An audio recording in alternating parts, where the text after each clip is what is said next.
SC ST బీసీల రిజర్వేషన్లు రద్దు చేసేందుకు బీజేపీ ఆర్ఎస్ఎస్ కలిసి కుట్ర చేస్తున్నాయన్నారు సీఎం రేవంత్. కులగణన చేయాల్సి వస్తుందనే జనాభా లెక్కలు చేపట్టలేదని ఆరోపించారు. కులగణనతో ఎస్సీ ఎస్టీ బీసీ రిజర్వేషన్లు పెరుగుతాయని అన్నారు. బీజేపీకి 400 సీట్లు వస్తే రిజర్వేషన్లు రద్దు చేస్తారని ఆరోపించారు. రిజర్వేషన్లపై ప్రశ్నించేందుకే తనపై కేసు పెట్టారని ఆరోపించారు. ఆసిఫాబాద్ సభలో సీఎం రేవంత్.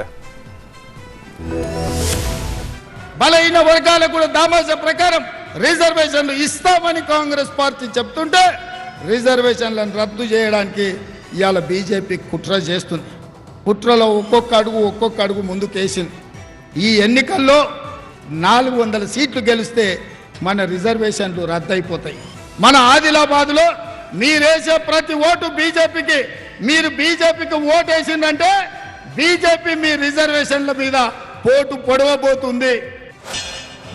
కొమర భీం రామ్జీ గోండులాగా ఆనాడు తెల్లదొరల నుంచి నిజాం నవాబుల వరకు ఎట్లయితే తరిమిన్రో అదే విధంగా ఇవాళ ఢిల్లీ సుల్తాన్లు మన తెలంగాణ మీద దాడి చేయాలనుకుంటున్నారు, మనల్ని నిర్బంధించాలనుకుంటున్నారు. ఈ ఆటలు సాగవు.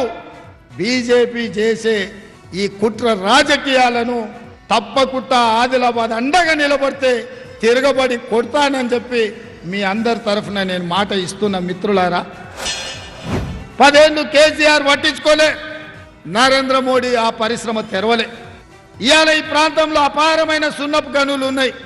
ఈ ప్రాంతంలో సిమెంట్ పరిశ్రమ వస్తే ఈ ప్రాంత అభివృద్ధికి, చాలా మందికి ఉపాధికి, ఇవాళ ఉద్యోగాలకు అవకాశం ఉంటుంది. ఏ పార్టీ కూడా మీకేమి చేయలే. 10 సంవత్సరాలు కేంద్రంలో నరేంద్ర మోడీ అధికారంలో ఉన్నాడు, 10 సంవత్సరాలు రాష్ట్రంలో చంద్రశేఖరరావు అధికారంలో ఉన్నాడు. కానీ మన ఆదిలాబాద్కు చేసిందేమీ లేదు. ఐఐటి మనం అడిగితే బీజేపీ గాడిద గుడ్డిచ్చింది.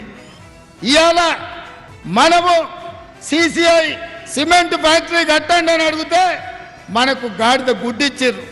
మనకు తుమ్మిడేటు ప్రాజెక్టును కట్టండి అని అంటే మనకు గాడిద గుడ్డిచ్చిండ్రు.